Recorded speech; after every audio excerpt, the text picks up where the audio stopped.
I'd like to welcome all our viewers to Torah Anytime.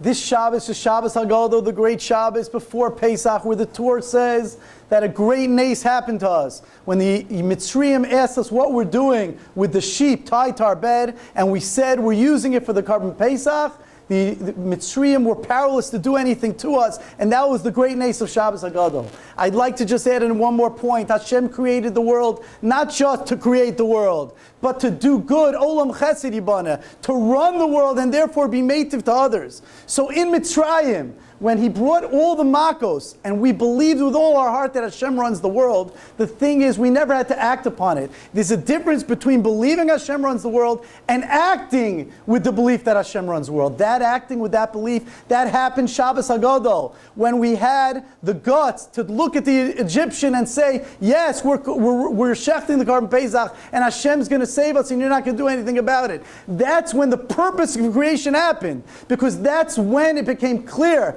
that Hashem, with clarity, that Hashem runs the world. That's why it's called Shabbos Hagadol, because that happened on this Shabbos. So too during this season of Shabbos Hagadol, as we lead into the Seder and read the Haggadah.